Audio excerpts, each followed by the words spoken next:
세상을 연결하는 뉴스 브릿지입니다. 코로나19로 잠시 주춤했던 학교 폭력이 최근 다시 늘어나는 추세입니다. 이 피해를 줄이기 위한 대책도 꾸준히 나오고 있는데요. 핵심은 일회성 처벌을 넘어서 화해와 회복을 돕는 겁니다. 푸른나무재단 최선희 사무총장과 이야기 나눠보겠습니다. 소장 어서 오세요. 네, 안녕하세요. 네, 우리 교육에 정말 중요한 화두 가운데 하나입니다. 이 학교폭력 피해율 다시 늘고 있는데 현장에서 어떻게 체감하고 계십니까? 네, 현장에서는 사실 숫자가 아닌 사례를 통해서 접하게 되니까 더 많은 체감을 하고 있습니다. 학교폭력 실태조사뿐만 아니라 경찰청이 최근 발표한 학교폭력 검거 현황도 증가 추세에 있고요. 이러한 이유 때문인지 학생들의 학교 생활 만족도는 거꾸로 또 하락을 하고 있습니다. 정부의 여러 노력에도 불구하고 현실에서는 학교가 행복하지 않다라는 청소년들이 늘고 있는 건데요. 특히 초등학생들의 피해 응답률이 높습니다. 물론 여러 가지 이유가 있겠지만 최근 사례를 보면 매우 복잡하게 얽혀 있고 그중에서도 디지털 환경의 확산이 좀 영향을 주고 있는데요. 실제 저희 재단의 조사 결과 그 피해 학생 한 명이 경험하는 학교폭력 피해 유형의 개수를 좀 살펴보니까 2020년에는 1.6개였는데 2020년에는 3.8개로 크게 증가했습니다. 피해 학생이 경험한 유형 중에 또 사이버 폭력은 거의 대다수가 경험한 걸로 이렇게 나타났기 때문에 이러한 디지털 환경에서 다양해진 학교폭력 유형에 노출되면서 피해율이 좀 증가했다고 볼 수 있고 특히 최근에는 그 성 관련 문제 그리고 도박하고 연관된 그런 갈취 사안들도 늘어나는 추세에 있습니다.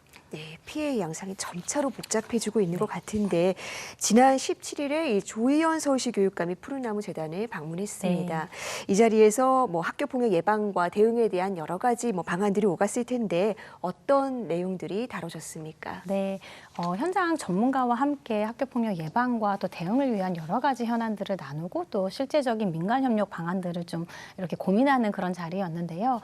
특히 최근에 학교폭력 문제로 그 대인관계 어려움을 호소하는 학생이 늘고 있고 또 자살이나 자해 문제에 노출된 고위기 학생이 많이 늘어나고 있습니다. 또 이에 따른 대안으로 그 피해 전담 지원센터를 확대하자는 이야기가 그래서 좀 많이 오갔는데 실제 지금 저희 재단이 서울시 교육청과 함께 운영하는 위드힐센터라는 피해 전담 기관에서는 이용 학생이 계속 늘고 있고 또 저연령대 청소년 또 과거의 학교폭력 피해로 이렇게 오랜 기간 고통받는 청소년들의 문의가 많이 있습니다.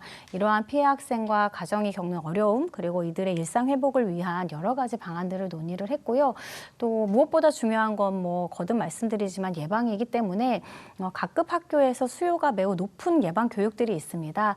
예를 들면 사이버 폭력 예방 교육 푸른 코끼리라든지 디지털 시민성 교육 사회 좋은 디지털 세상 또 문화 활동을 이렇게 확산하기 위한 위헬프나 아주 사소한 고백 이런 프로젝트들이 좀 있는데 그런 것들을 좀 소개를 드리고 서울시 전역으로 좀 확대하자는 방안들도 함께 논의했습니다. 네, 올해부터 학교폭력 제로센터가 문을 열었습니다. 네. 피해 학생 지원에 있어서 달라진 점이 있을까요? 네, 학교폭력 제로센터는 지난해 이제 교육부가 4.12 대책의 일환으로 만든 그런 제도이고요. 작년에 8개 지역의 시범 운영을 거쳐서 올해 3월에 전국으로 확대가 되었습니다. 아직은 운영 초기라서 사실 현장 반응을 조금 더 지켜보긴 해야 하지만 피해 학생 지원을 위한 제도가 강화된 것이고요. 또 확대됐기 때문에 이러한 부분들은 매우 중요한 성과라고 볼 수 있습니다. 그 올해가 이제 법률이 만들어진 지 20년이 되는 해인데 정말 큰 성과라고 볼 수 있고 특히 피해 학생 전담 지원관 그리고 관계 개선 지원단 또 법률 지원단 제도가 마련되면서 피해 학생들이 좀 신속하게 도움을 받을 수 있는 제도가 일단 마련됐다는 거고요. 다만 아직은 이 제도가 가동된 지 얼마 안 됐기 때문에 실제 피해 학생과 그 보호자분들이 충분히 알지 못하는 경우들이 좀 있어서 학교폭력 제로센터 서비스를 좀 적극 알리는 이런 자리들이 좀 많이 있으면 좋겠습니다. 네.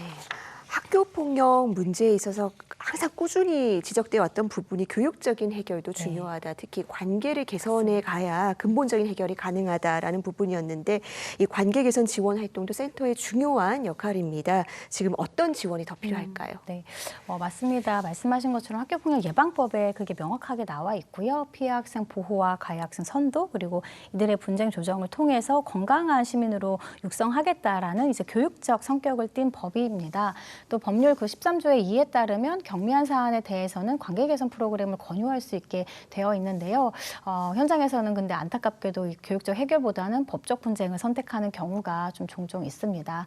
이렇게 되는데 뭐 여러 이유가 있겠지만 여튼 중요한 거는 피해 학생들은 늘 진심 어린 사과와 반성을 위한다는 거고 또 재발 방지를 원한다는 겁니다.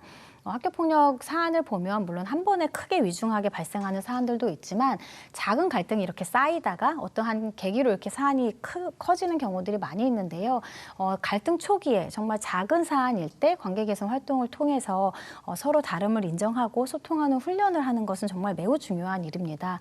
그렇기 때문에 이 관계 개선 프로그램의 실효성을 높이기 위한 이런 노력들은 계속 지속되어야 하고요.